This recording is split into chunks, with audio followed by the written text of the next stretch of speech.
This is Growthaholics.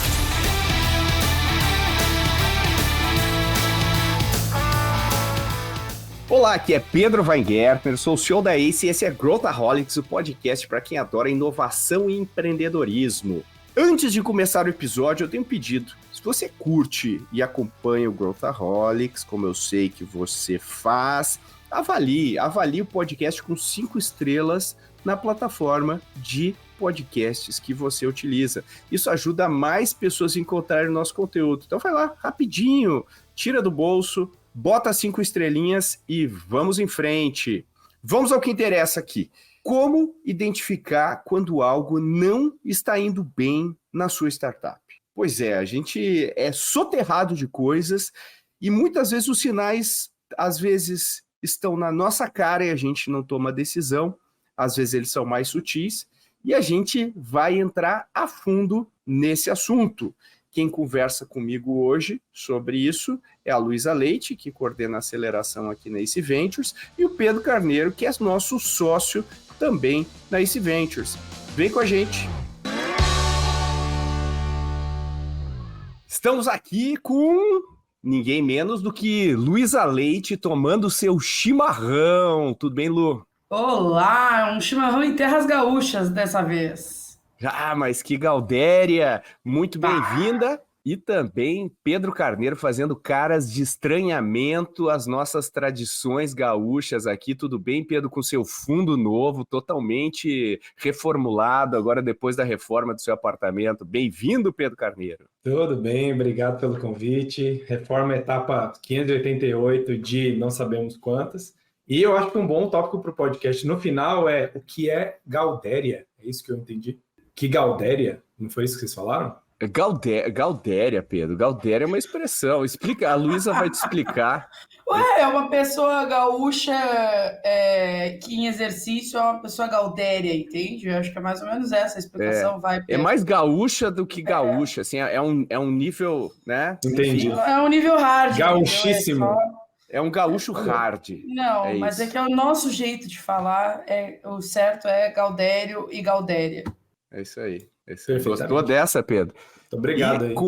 Com essa introdução aqui agora cultural, a gente vai entrar num assunto que os empreendedores e as empreendedoras que aqui estão nos ouvindo devem se interessar, que é como saber se a sua startup não está dando certo. E a gente poderia fazer a mesma afirmação contrária, como saber que ela está dando certo.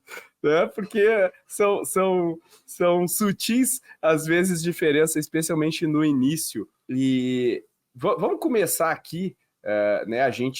Quando a gente está com uma empresa já estabelecida e tudo mais, a gente sabe sinais muito claros de que ela não está dando certo, não está conseguindo gerar caixa, não está conseguindo reter colaboradores, não está conseguindo ganhar mercado, está perdendo relevância. A gente sabe isso. Agora, quando a gente vai para uma jornada de startup, que é uma coisa um pouco mais distinta do que a gente está acostumado, os sinais talvez não sejam tão óbvios. E aí a minha pergunta para vocês, vou começar aqui jogando para a bancada. O que vocês identificam como os principais sinais de que a nossa startup não está dando certo? Depois eu quero entrar em o que fazemos a respeito disso, mas vamos falar assim, quais são os sinais, bancada?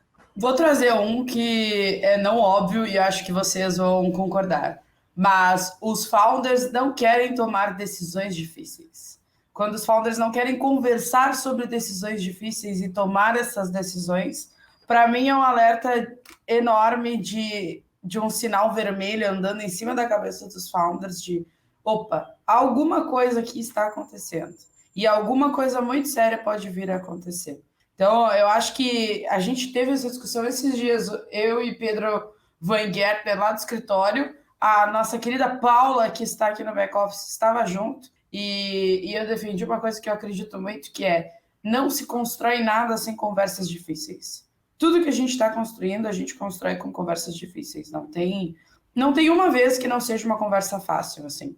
Tudo sempre vai envolver alguma coisa que, como a gente lida com sócios também, a gente tem um ponto de que se o alinhamento não está 100%, fica mais difícil ainda as conversas, mas tudo são decisões complexas que a gente precisa tomar, pensando na saúde financeira e emocional dos founders também, né? Então, eu acho que essa questão de, não, mas eu não quero conversar com ele, esse sócio aqui está com um desempenho mais baixo, mas eu não quero conversar porque ele é assim, e acaba utilizando do conselho como uma terapia, vamos dizer assim também, mas não sai para ação e conversa com seus sócios, dos seus founders. Então, acho que aqui é um ponto que eu acho que é realmente um alerta, assim, de, olha, precisamos resolver aqui, porque isso pode afetar, sim, o desempenho do seu negócio, e pode ser que o seu negócio não vá tão bem.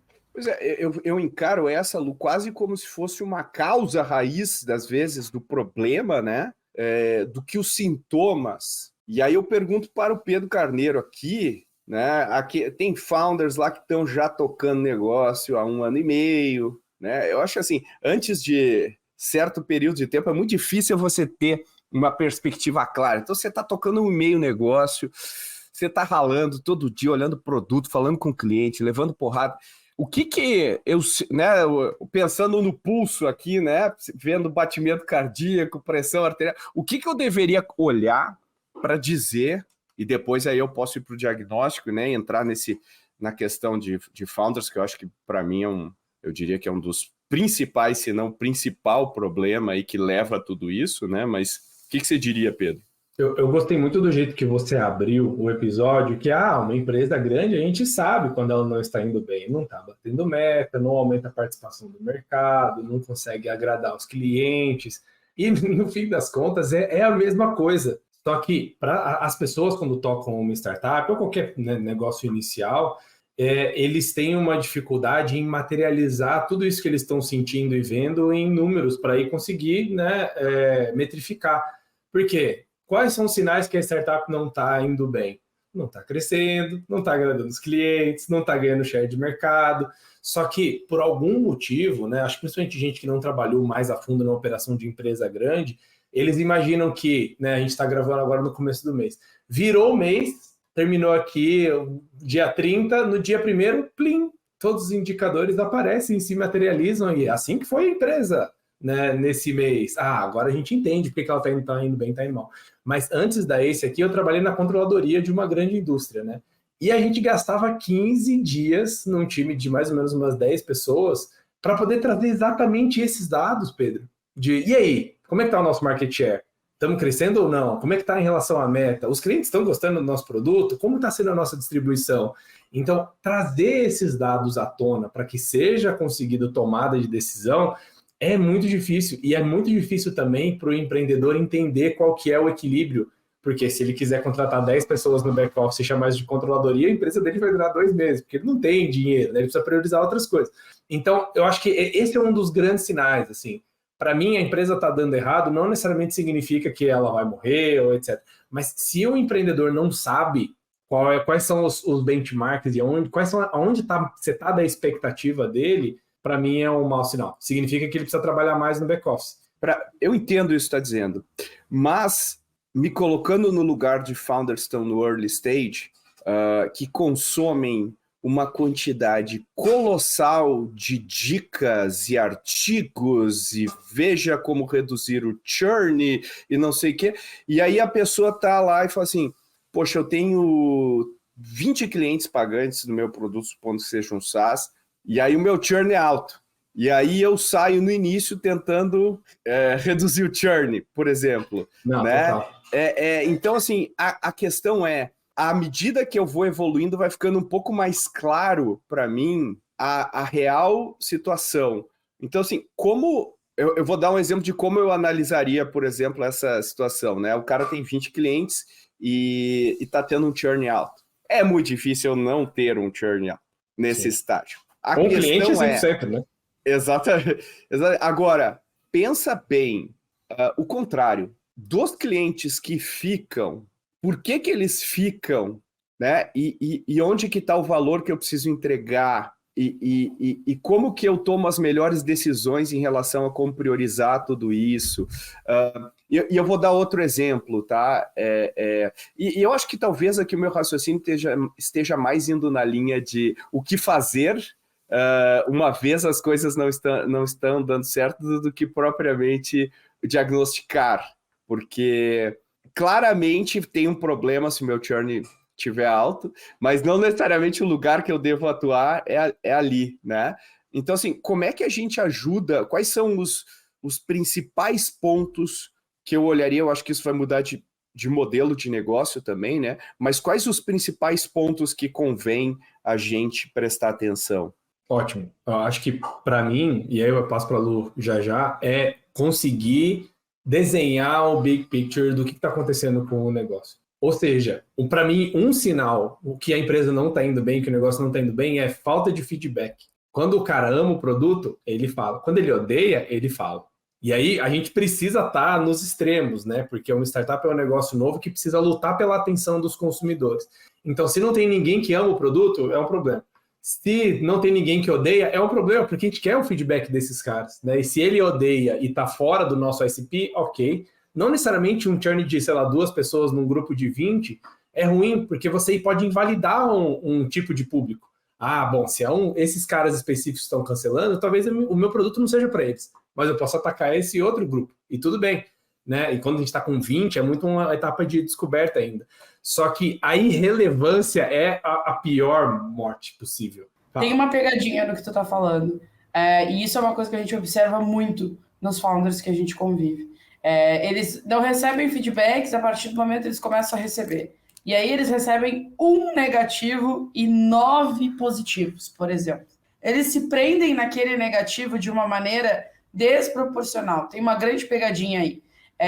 Se você tem 10 clientes, um reclamou e 9 estão te dizendo que o teu software é incrível, teu atendimento é incrível, algo do tipo, você não pode só se prender nesse negativo. Você tem que colocar isso numa balança, e é claro que o negativo vai pesar, mas eu vejo muito os founders ficarem só no negativo de não, o meu produto tá isso, e olha aqui, esse cliente me disse isso, e aí ele reclamou porque o servidor caiu, e aí não sei o que, e foi um cliente de 10, 20 que ele atende.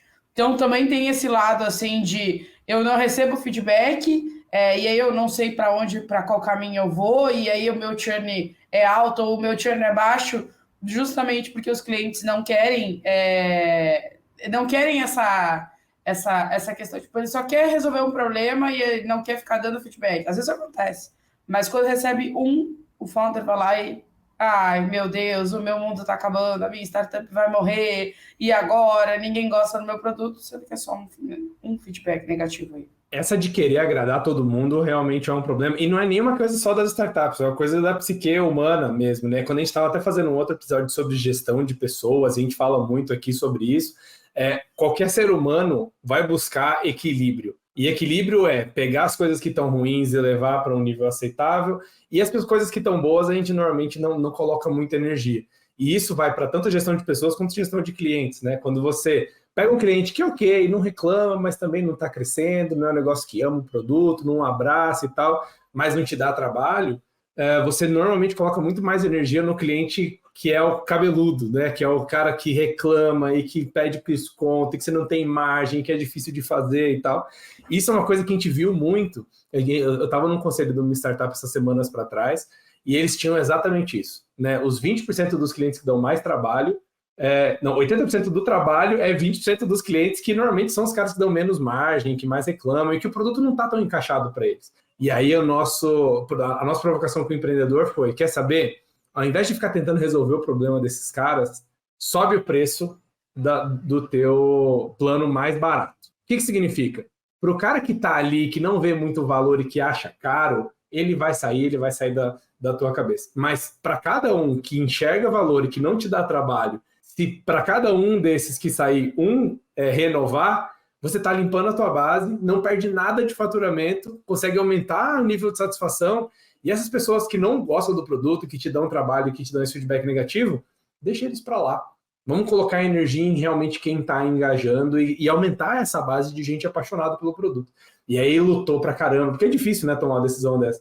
E aí passou alguns meses, ele fez, No fim das contas, ele perdeu 15% da base, né? Teve gente que cancelou, óbvio, e dói. Nossa, quando um cliente não quer mais o teu produto, bate no ego, sabe? Caramba, eu não sou suficiente para esse cara. Não é isso. Só que, por outro lado, os 85% que não cancelaram, todo mundo subiu o preço. E na prática, o que aconteceu? A empresa aumentou de receita sem colocar um cliente mais para dentro. Na verdade, ele colocou o cliente para fora, né? Então, ele diminuiu a complexidade operacional, aumentou a média de satisfação, porque ficaram só as pessoas que já veem valor e que gostam. Tudo isso com um gatilho ali de precificação, uma mudança de estratégia, né? Então, esse ponto que a Lu comentou é super relevante. Se você não sabe quem você suporta desagradar, é muito difícil definir quem você realmente quer agradar. Porque, eventualmente, essas coisas vão entrar em conflito, né? O que é muito bom para um tipo de cliente não vai ser bom para outro tipo de cliente. E a mesma coisa que cultura corporativa, que a gente já fez vários episódios falando sobre isso também, né? Quando você vai definir uma cultura e você não quer ser exclusivo, no sentido de que você vai ser específico para um tipo de pessoa, um tipo de mentalidade, a cultura ela não tem personalidade. E é a mesma coisa. Para o seu produto ter personalidade e ser relevante na vida de algumas pessoas, necessariamente ele vai ter que ser irrelevante, né, na vida de outras. E o empreendedor, ele tem essa dificuldade. Normalmente é o cara que, como o CEO principalmente, né, o chefe dele é o cliente, ele quer agradar todo cliente que ele vê pela frente. Então, isso é uma coisa difícil, assim. Mas acho que linka também com o que a Luísa falou lá no início da dificuldade de tomar decisão, né? Da gente tomar partido. E a mesma coisa que tu falou, né? Para que eu tenha alguém que fale, é isso, esse é o produto para mim, eu vou ter outros tantos que falam de jeito nenhum, esse não é o produto para mim. E qual que é o problema? O problema é ficar no meio do caminho e ter as pessoas falando, é um produto... Né? E essa é a pior coisa, a gente não quer uma reação neutra em relação ao nosso produto. O problema é que as pessoas não estão dispostas a lidar com o desconforto de ter reações não neutras, negativas, em relação àquilo que elas fazem. Cultura é a mesma coisa, né? Eu não quero uma cultura que, né, todo mundo fale, uau, essa é a melhor cultura. Não existe, né? Existe a melhor cultura para pessoa X. E a pessoa Y e as pessoas são diferentes. Agora, tem um elemento aqui, né, Pedro e Lu, que é uma coisa importante das startups é o crescimento. A gente, o nome desse podcast aqui é Growthaholics. Então, crescimento é um indicador importante, porque startup que cresce 10, 15, 20% ao ano não está dando certo. Não está dando certo. Então, a minha pergunta para vocês é muito, muito específica. Quando que eu começo a olhar crescimento? Porque esse pode ser um dos principais indicadores que eu vou usar para saber se as coisas estão funcionando ou não estão funcionando. Porque eu posso filosofar o quanto eu quiser. Tem o melhor produto do mundo, né? E eu já ouvi, assim, uma coisa que me dá calafrios quando o founder diz, não, meu produto é maravilhoso. O problema é que eles não entendem, né? O cara não entende quanto maravilhoso. Eu preciso educar o mercado, é só exatamente, o o mercado não entende que o meu produto é o máximo, né? Aquela coisa que nem o cara lá na festa, aquele meme, assim, que tem aquele cara no cantinho, assim, com um copo. As pessoas não sabem o quão maravilhoso eu sou por dentro. E é mais ou menos isso, os founders olhando achando que as pessoas comprem. E aí meio que cria uma autojustificativa. Então, voltando aqui porque eu falei, quando que o crescimento passa a ser algo fundamental e qual que é o crescimento que eu deveria perseguir em qual momento da minha trajetória, né? Tem aquele triple, double. Explica aí, Pedro, o que é esse negócio, mas como entender isso de uma maneira correta? Para mim, crescimento vem desde o dia zero. Por que é legal você ter uma expectativa de crescimento e você colocar isso no papel? Não adianta só falar, gostei desse mês, não gostei. Não, colocar no papel e desenhar uma jornada longa. Porque ele te ajuda a manter focado para os próximos passos. Tudo bem, eu entendo que tem uma parte no começo de qualquer negócio, que tem uma parte de incubação, que você precisa entender o que você vai fazer, montar o seu MVP, discovery, etc. Mas a gente já viu gente que ficou de 1 ano, 2 anos fazendo discovery, entendendo, construindo produto. Então, quando você coloca uma meta, que você vai colocar isso em público, às vezes você nem tem investidor ainda, mas quando você tem uma meta e fala, vou conseguir os primeiros 100 clientes até dezembro, e você fala isso, sei lá, tua esposa, tua mãe, teu pai, de repente esse compromisso público começa a te mover e você começa a olhar e fala, cara, meu tempo está acabando, eu preciso achar um jeito. E na prática, é exatamente esse senso de urgência que faz o negócio encaixar e crescer. Os empreendedores acham que só dá para colocar meta de growth quando você tiver acertado o produto, tiver acertado o mercado, tiver acertado o jeito de cobrar, e quando todas as estrelas se alinharem, aí sim, aí a gente pisa no acelerador e vai embora numa linha reta que termina no IPO. É a maior loucura do mundo, né? Desde, você pega players tipo o Uber, que até a série B, série C, estava lá pivotando e tentando entender os mercados, e todas as startups do nosso portfólio é um trabalho que é misto. Todo mês tem que bater meta? Sim. Como que a gente bate meta? Vamos ter que descobrir como fazer melhor. E o que é descobrir como fazer melhor? Validação, encaixar o mercado e tal. Então, para mim, tem que começar isso do zero. Precisa colocar as metas no papel e você setar um compromisso com você, mas ajuda muito quando você seta um compromisso público para que você consiga sentir essa pressão. E é exatamente essa urgência que faz o empreendedor acertar, porque muitas vezes ele vai ficar procurando o jeito ideal, mas não tem jeito ideal. E aí ele fica lá, né, procurando a solução perfeita, enquanto isso o tempo vai passando e a empresa dele não cresce. É melhor crescer do jeito que dá, porque no fim essa é a realidade sempre, do que ficar acertando o modelo e aí agora vai. Diga. Pedro, isso está me lembrando muito um papo que eu tive com um empreendedor nosso, que acho que vale a pena compartilhar aqui para quem está nos ouvindo, que ele é um growthaholic desde o dia zero, tá? Esse empreendedor, ele e quando a gente investiu nele, a gente já sabia que ele era completamente... Eu vou começar a falar, o Pedro Carneiro vai saber de que eu estou falando. Acho até que ele já sabe. Vamos ver. E ele sempre foi muito, e quando a gente fez o investimento, ficou claro isso, ele tinha todas as métricas, ele acompanhava tudo, e ele está num oceano vermelho, completamente vermelho. Assim, completamente não, mas ele está num oceano vermelho, um mercado bem, bem competitivo. Mas ele cresce de 20% a 25% ao mês. E aí a gente teve uma vez uma reunião mensal que a gente faz com ele, e ele chegou me apresentando os números para os próximos 3 meses que ele queria alcançar. E eu tava num dia meio virada, e eu disse para ele assim, não vai fazer. Eu duvido você fazer isso. E quando eu falei, eu duvido, ele abriu o microfone e disse assim, então mês que vem a gente se encontra aqui. E ele voltou no outro mês, e assim, e aí? E ele assim, tá aqui, ó, tá aqui o resultado. 25% de crescimento de um mês para o outro. Mas isso faz com que, toda vez que ele vai apresentar um negócio, ele está pensando aí numa nova rodada e tudo mais, toda vez que ele vai apresentar esse negócio para alguém fala para ele, mas você está no oceano vermelho, não sei o quê. Eu estou no oceano vermelho, mas eu cresço 20%, 25% cada mês. Eu adoro estar nesse oceano vermelho. Esse é o ponto. Ele é viciado nisso, tipo... Para ele, o que move ele é a satisfação dos clientes dele, o número de clientes novos, o número de clientes que ele consegue colocar no onboard, é o que move ele todo dia. Ele é um executor, ele é um doer, né? Então, ele vai para frente, ele assume as vendas, ele assume o marketing, mas ele consegue ter tão claro que é isso que vai mover o negócio dele e isso que vai fazer com que o negócio dele chegue a todo o país e depois fora do país e tudo mais, que não tem distração, que ele sabe que todo mês ele vai ter que inventar uma nova forma, porque ele sabe também que o que fez ele crescer mês passado não é o que vai fazer ele crescer esse mês e tudo mais, assim. Mas ele é viciado desde o primeiro dia que a gente conheceu ele já era, e eu tenho certeza que desde o primeiro dia que ele fundou o negócio dele, ele já era. E assim, mudou tudo, tá? Eu sei exatamente o que você está falando, claro.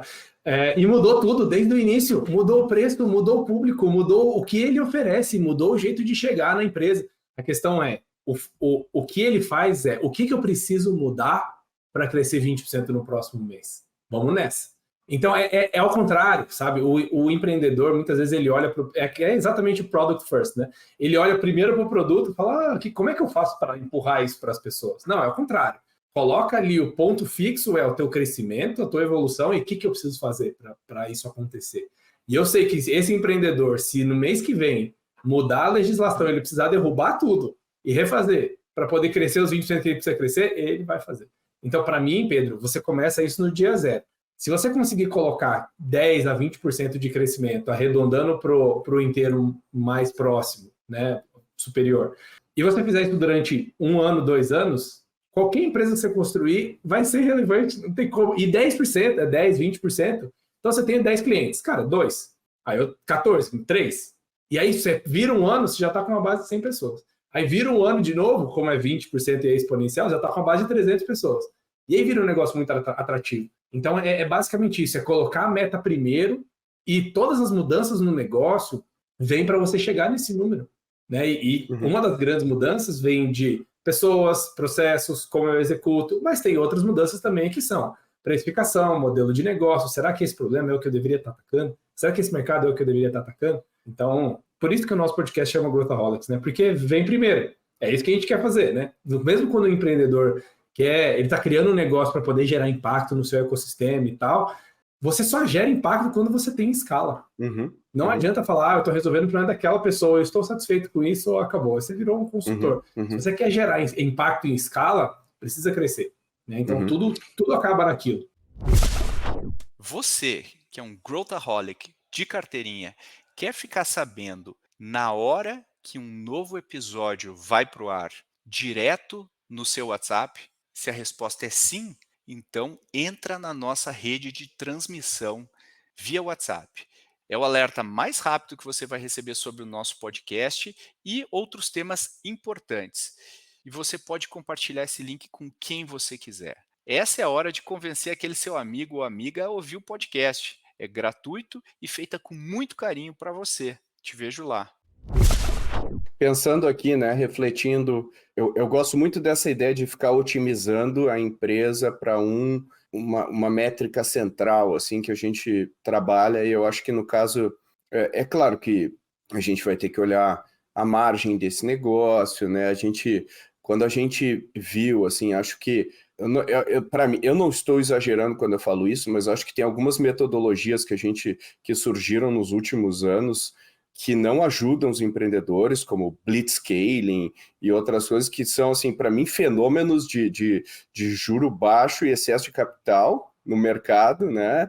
Tipo, vai crescendo a qualquer custo. Eu acho que tem uma forma correta de crescer, né? Mas eu acho que tem um outro, se eu fosse otimizar concomitantemente para uma direção, seria resolver de fato o problema que eu me proponho a resolver, né? E eu vou dizer, por exemplo, um mercado que crescia, empresas que cresciam, mas não resolviam o problema, um mercado que eu conheci bastante, que é o mercado da compra coletiva, a questão do desconto, mas era um mercado que, se você olhar sobre a ótica do restaurante, ele não trazia um cliente fiel. Ele não trazia um cliente fiel porque ele trazia quem está a fim de cupom. E quando você olhava na ótica do cliente, eu não me sentia um cliente de primeira classe. Exclusivo. Era o cara de segunda classe, exato. Era Você chegava... Você estava lá na econômica. Exatamente, você chegava meio constrangido, assim, na época que você tinha que imprimir, né, aquele cupom, você falou assim, eu tenho esse... Chegava, né, discretamente, eu tenho esse cupom aqui. E aí o cara, não, pois não, senta lá naquele lugar, no pior lugar lá do restaurante e tal. Então, assim, ele meio que era um modelo de negócio meio que perde o restaurante e perde o cliente. Embora a taxa de crescimento seja boa, o valor proposto não se realizava naquele mercado. Então, a gente acabava, se a gente só otimiza para um lado, a gente chega uma hora que a gente bate num teto, né? E assim, vão ter vários tetos, e eu acho que é isso que a gente poderia discutir aqui, né? Quais são os... né? Nunca vai ser uma curva perfeita, né? Sempre vão ter obstáculos. Onde que vão sendo os principais obstáculos na experiência de vocês, assim, em termos de... cheguei no limite das pessoas que eu consigo vender da minha rede. Né? Esse é um obstáculo bem claro, assim, eu já esgotei todo o meu networking, mas quais são os outros que vocês veem? Tem um ponto legal do que você acabou de falar sobre o mercado de compras coletivas, etc. E assim, eu tenho certeza que para um grupo específico e pequeno, tinha um valor ali intrínseco que era capturado, que é aquele cara que vive de cupom e que todas as compras que ele faz, ele usa cupom fidelidade, não sei o que, aqueles que passam até nos programas dos Estados Unidos, né? O cara carrega uma mala só de cupom. Então, para esse cara, ele vê valor e ele era um heavy user. Do outro lado, aquele restaurante que depende muito de attendance, né? Depende muito de volume e enche a casa todo dia, o dia inteiro, pratica preço baixo e tal. Tenho certeza que para esses caras também tinha um certo valor. Só que é aquilo que a gente estava falando, né? Talvez o nicho de gente que consegue extrair um valor positivo daquilo era tão pequeno que não para de pé o suficiente para poder gerar o mercado. E isso é uma coisa que pode acontecer, né? Agora, coisas assim que a gente consegue ver que você não está gerando valor para aquele público, a primeira coisa, eu acho que a gente volta ali no começo, que é a passividade, né? Quando é muito difícil de você adquirir um cliente, né? Quando o teu custo de conversão está muito alto no Google Ads, no Facebook Ads e tal, caramba, eu tenho uma proposta de valor ali empacotada naquele anúncio e eu estou, sei lá, custando R$200 por clique. Ou você está num cenário que é muito ultra competitivo e tem muita gente atacando esse mesmo público, ou simplesmente ninguém quer o seu produto. Então, acho que a passividade do outro lado, acho que é um negócio importante, né? Que aquilo não gera valor para ele o suficiente. E eu acho que um outro ponto, né? Que eu não sei se você viveu isso lá no Zupa, Pedro, o número de pessoas que param a jornada no meio do caminho. Isso acontecia muito na época de compras coletivas, né? Eu comprei aqui um cupom para comer naquele restaurante, mas, pô, apareceu um outro programa melhor e quer saber, deixa para lá. Eu reembolso, ponho um outro e tal. Então, quando você tem uma jornada que acaba no meio, né, eu me inscrevi, achei legal, de repente eu comecei a passar pela jornada e falar, quer saber, esquece, desisto. Você não está gerando valor para ele ao longo da jornada suficiente para ele conseguir completar, né? E aí você vê isso, tenho certeza que quando você olhava lá dos restaurantes, né, o cara fazia isso uma vez, mas depois ia diminuindo e tal. Então, a velocidade e a recorrência é super importante. Claro, você vai ter uma recorrência menos quando você vende apartamento, né? Mas quando você tem baixa recorrência, né, principalmente para itens, né, e serviços que deveriam ser mais recorrentes, isso é um mau sinal. Por isso, quando você olha Uber e iFood, por exemplo, que são cases positivos, que você tem alta recorrência e o cara tem uma entrega de valor, e ele continua indo para aquilo, né? Então, se a tua curva de engajamento ela cai assim e tem uma recorrência baixa, significa que, né, o valor está sendo destruído ali no meio. Mas não dá para você saber isso se você não pegar e medir. Isso não vai cair do céu como um número já pronto, que você vai apertar um botão e sair. E eu acho que essa é uma das dificuldades que a gente tinha colocado ali no início, né? Se você não senta a bunda na cadeira para poder calcular e tirar um pouco de sentido nos números, você vai navegar cego por um bom tempo.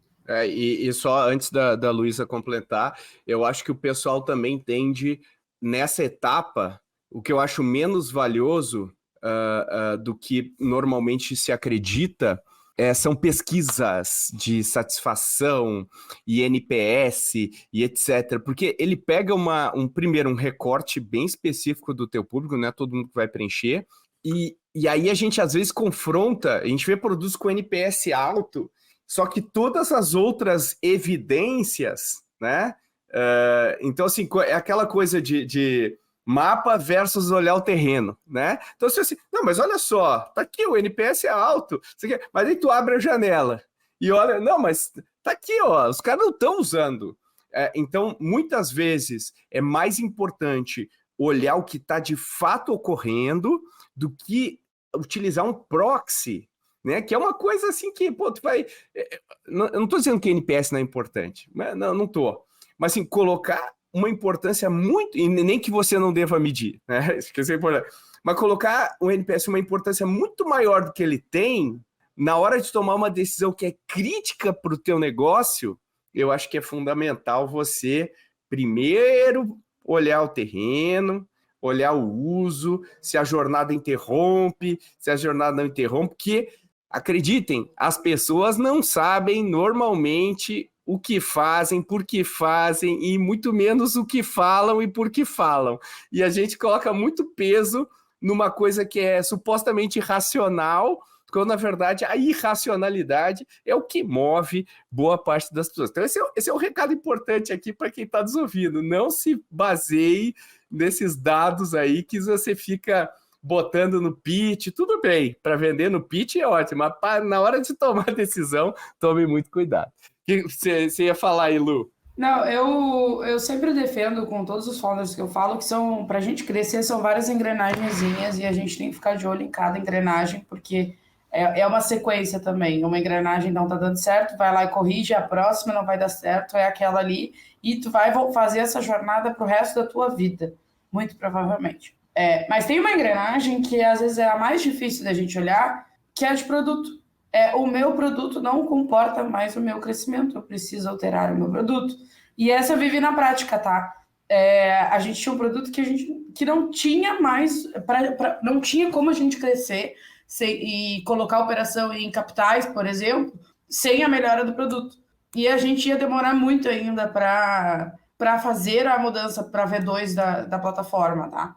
E aí o que a gente fez, né, no pensamento de growth sempre foi: vamos abrir a capital do mesmo jeito. A questão nós vamos comunicar aos clientes que a gente só atende bairro XYZ por conta, né, das diaristas e tudo mais, e que se alguém pedir para outro bairro, a gente cancela, retorna o pagamento e azar. Mas tá lá nas regras, que a gente só atende o bairro XYZ. E foi o que a gente fez, e foi o que nos permitiu ganhar caixa enquanto o produto era desenvolvido, inclusive, tá? Porque isso é uma coisa que a gente não pensa, tipo, por que nós estamos construindo esse produto? Por que ele precisa disso? Por que a gente precisa desse produto novo para ir para uma capital? Por isso. Ok, vamos, mas a capital traz um volume, por exemplo, no nosso caso, trazia um volume. A gente tem que abrir, porque a gente precisa de volume agora, porque a gente tem que aumentar o caixa, aumentar faturamento e tudo mais. Então, o growth tem muito disso. E o Pedro comentou um negócio do blitzscaling, né? Eu, Luísa, sou muito crítica a isso, e eu só vi até hoje um negócio trabalhar com blitzscaling e não quebrar. Só um. Mas também era um mercado muito disruptivo. Então, assim, não adianta também...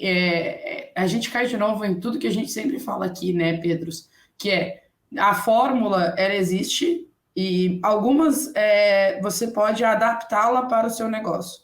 Não são todas que vão funcionar para o seu negócio. Muito provavelmente são poucas. E as que funcionarem, você ainda terá que adaptar para o seu negócio. Porque a fórmula que ela foi pensada por alguém foi pensada para aquele negócio ali. Para o seu já é completamente diferente, por mais que tenha similaridades. Pegando a ideia da fórmula, eu acho que uma coisa interessante de falar é o seguinte: eu sou engenheiro, né? E a gente sempre olhou as fórmulas como um negócio escopo fechado e verdade absoluta. E tem muito empreendedor que, cara, eu tô seguindo a fórmula. Por que as coisas não estão andando? E aí você tem que diferenciar o que é uma fórmula matemática do que uma fórmula econômica. E a gente tem um monte de fórmula econômica. O que acontece a aplicação dessas fórmulas depende do ambiente, né? Você tem vários ambientes econômicos que, se você aplicar a mesma fórmula no ambiente econômico do Brasil e dos Estados Unidos, os resultados vão ser diferentes.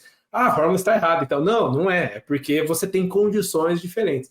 Quando você usa a fórmula da gravidade para ver qual velocidade que essa garrafa vai cair, não tem tantas condições diferentes assim, a ponto de que os resultados sejam tão diferentes. Mas no caso de fórmulas econômicas, sim. Então, é conseguir entender e ler o teu cenário para ver onde mais se aplica. É o que o Pedro comentou, né? E isso que você falou, Lu, eu acho que é um bom exemplo de como você ter um growth mindset, né? De você colocar isso na frente, te ajuda a tomar as decisões.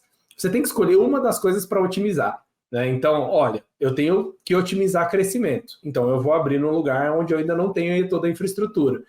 Mas vai ter cliente que vai ficar chateado. É verdade. Vai ter cliente que eu não vou conseguir atender. É verdade. Tem vários trade-offs, que isso é uma das coisas que eu comentei ali no início, né? De que o empreendedor quer deixar tudo perfeito para depois começar a colocar o pezinho na água. Não, é o contrário, né? Você tem que entender e sustentar os trade-offs que existem, né? A experiência vai ser ruim para algumas pessoas, você vai ter que devolver o dinheiro, tem um custo financeiro, transacional e tal. Só que o que eu preciso fazer para crescer 20% esse mês? É isso. Ok, os trade-offs são aceitáveis. E vai. Tem alguns trade-offs que não são aceitáveis. Não posso vender os dados das pessoas, não posso fazer nada ilegal. Beleza. Só que tem vários outros que, voltando de novo para aquele mesmo tópico, né? O empreendedor não quer ter nenhum downside. Isso, de novo, é do ser humano, né? Eu não quero correr o risco, eu não quero passar pela coisa ruim, mesmo que isso faça, né, eu chegar no objetivo que eu tenho lá na frente. Então, eu acho que esse é um bom exemplo. E, de novo, se você olha para os primeiros dias do Uber, caos total. Hoje ainda é caos total. O caos não acaba nunca, sabe? Então, é conseguir entender o que você prioriza. Claro, hoje o Uber já não está mais priorizando só growth e ele não cresce mais 20% ao mês, óbvio.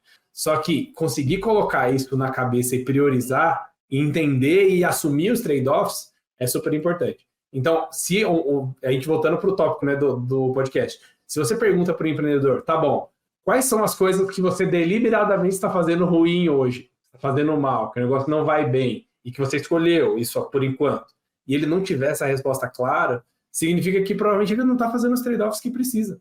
Né? Então, se fosse perguntar a Lu lá na época, e aí, Lu, o que você está fazendo ruim? Olha, tem muita gente que chega querendo o produto e eu não atendo. Isso é horrível. Mas é o que eu estou fazendo hoje. Tá bom, ok. Eu não consigo... Foi a batalha que eu escolhi viver. Pronto, pois é. E aí, se o empreendedor escolhe não viver nenhuma batalha, aí ele vai ficar lá boiando. Não evolui.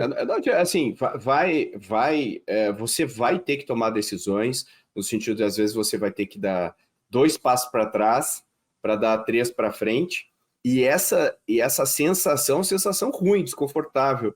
Mas a pior sensação que existe, que deveria doer mais, é ficar no meio do caminho.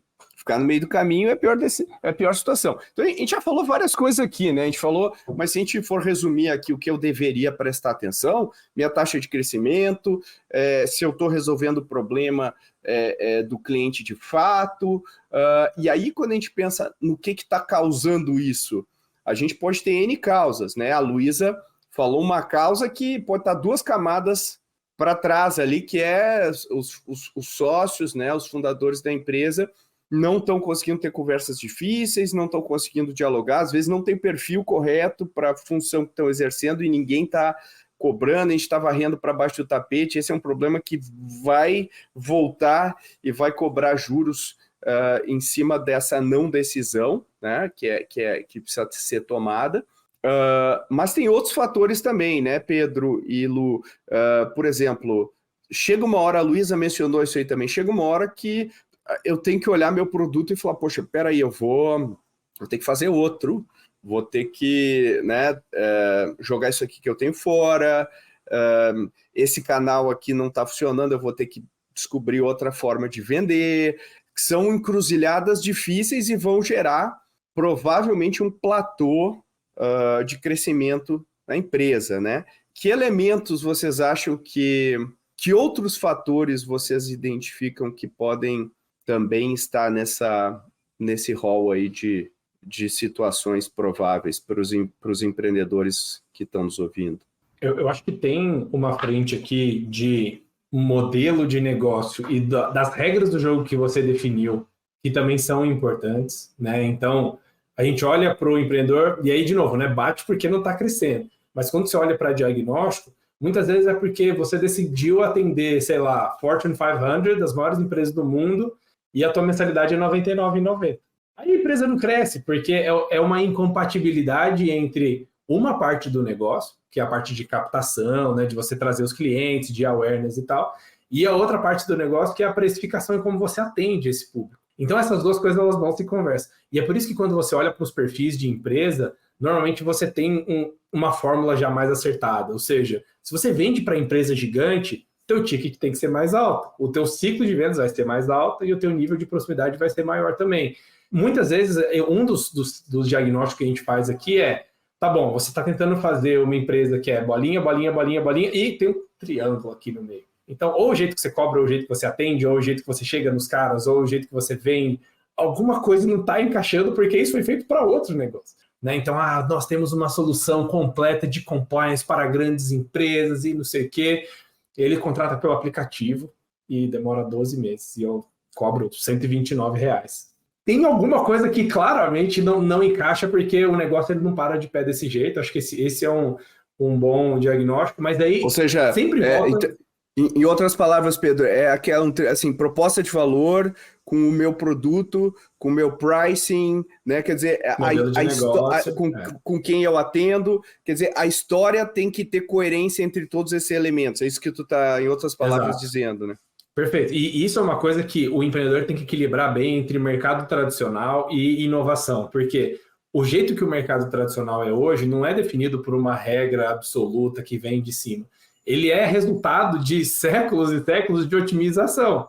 Ou seja, se as empresas que sobrevivem e sobreviveram até hoje estão formatadas desse jeito, e você tem poucas, né, de outras formas, tem dois significados. Ou ninguém nunca tentou isso antes, e pode ser que seja, né? Ou ninguém nunca executou isso no nível que precisa ser executado.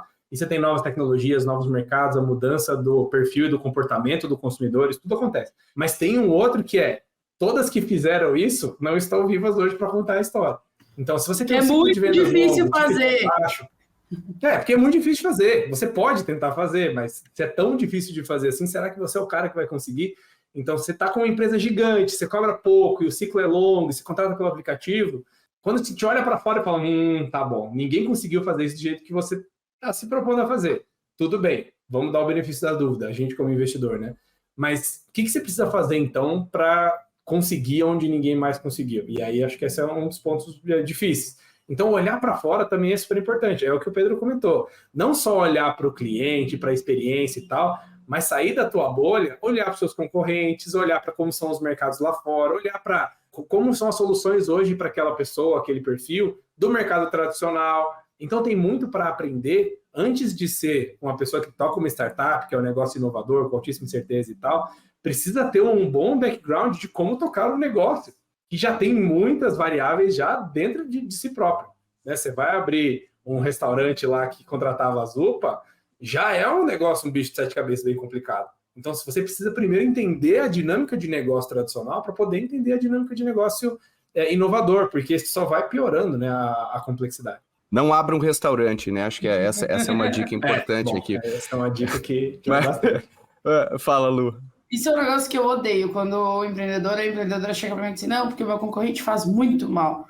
Aí tu vai olhar para o concorrente que está há 5 anos no mercado. Porra, o cara está há 5 anos empreendendo no Brasil. Respeita um pouco essa história também. Alguma coisa ele tá fazendo bem. E você tem que olhar para isso nessa perspectiva também.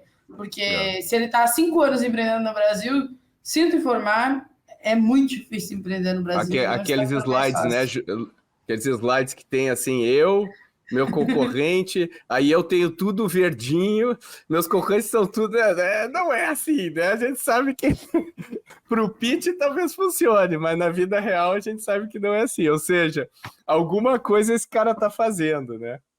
Bom, a gente tá chegando aqui no fim do nosso episódio, falando um monte de coisa, tenho certeza que o pessoal tá pensando aqui. Na prática, o que a gente está dizendo aqui é, você não está crescendo, as coisas não estão acontecendo do jeito que você queria que acontecesse, você precisa parar. E essa parada, tem gente que tem, por exemplo, um Pedro Carneiro no conselho, que consegue parar e tal, mas não é todo mundo, aliás, é a minoria das empresas que tem esse recurso, esse acesso e tudo mais.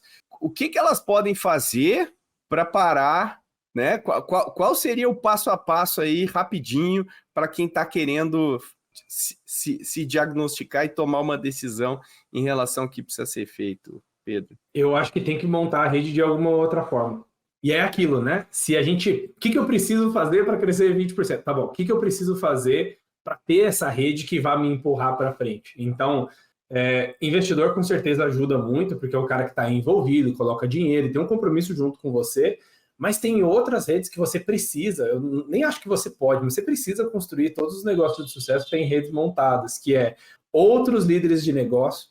Então, tem comunidades empreendedoras, a gente já participa de um monte, e você precisa estar junto com outras pessoas que tenham uma visão próxima. Tem mentores que você pode achar no mercado, pagos ou não. Tem muita gente que você vai construindo um relacionamento e uma amizade ao longo do tempo. Tem o teu círculo, né, teus amigos, família e tal. Eu vejo muito empreendedor amargurado e sem direção porque não divide.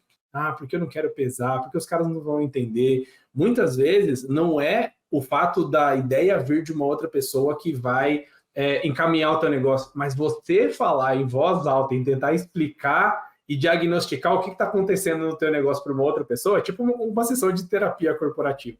É um super exercício. Exato. Não é a opinião da outra pessoa que importa, mas o fato de você ter que reorganizar as caixinhas na tua cabeça e colocar isso de uma forma que a outra pessoa entenda de uma forma clara, você fala, tudo bem. Você faz um reframing do problema e você fala, agora eu entendi. Então, assim, quanto mais solitário é o empreendedor, mais difícil, porque ele vai ficar travado na própria neura e ele vai ficar em um dos dois extremos. ou ele fica com pouca urgência e incentivo, se acomoda, e a empresa passa 1 ano, 2 anos, 3 anos e fica ali no mesmo patamar. E a gente tem um nome para isso, lifestyle business, e não tem nada de errado, mas se o empreendedor está ouvindo o que a gente está falando aqui, ele provavelmente quer mais do que isso. Ou ele entra numa outra pira, que é ter urgência demais, excesso de demanda, e ele vai para um outro caminho, que é o caminho do burnout, é o caminho de tratar as pessoas que trabalham com ele, assédio com funcionário, porque ele quer que tudo aconteça muito rápido. Então tem um meio do caminho que, se você for definir essa régua sozinho, você vai ter muita dificuldade. Então acho que precisa construir uma rede, independente se for investido ou não. Eu vou dar uma dica aqui, Pedro, de um livro que eu ganhei recentemente, estou lendo, não estou nem perto da metade. Pedro Carneiro está lendo junto, porque ele também ganhou, que é o Scaling People, da Claire Johnson, que é COO da Stripe. Você vai ler, Pedro Van Gertner, e você vai amar. Eu tenho certeza. Estou com ele aqui também, estou com o meu episódio aqui. Então, obrigado aos amigos da Stripe aí pelo presente. Cara, é uma bíblia cheia de frameworks e muitas reflexões, assim. Eu estou gostando muito, até por conta dessa parte de frameworks. Achei muito interessante. É um livro de quase 500 páginas, tá? Ele custa aí, o pessoal estava falando esses dias para mim, R$150. É um livro caro, mas eu juro para vocês, é uma bíblia de fato, e ele trata justamente isso, né? Ele trata numa visão muito de time, mas também de companhia, de como crescer uma companhia de uma maneira saudável. E aí pensem que ela trabalhou com Gmail lá no Google e depois veio trabalhar na Stripe como COO. Então, traz uma experiência muito grande aí de duas empresas que são, sim, focadas em crescimento e olham para tudo que é tipo de operação e métrica. Acho que esse é o segredo. É um livro que eu gosto. E aí, um segundo livro que eu entreguei para Paulinha esses dias para ela ler é Conversas Desafiadoras, da Harvard Business Review. Maravilhoso, bem pequenininho, e te ajuda aí a tirar esse peso de ter ou não conversas desafiadoras. Boa! Com isso, temos vários insights. A gente vai colocar, obviamente, os links aí para os livros e o que a gente mencionou aqui nas notas desse episódio.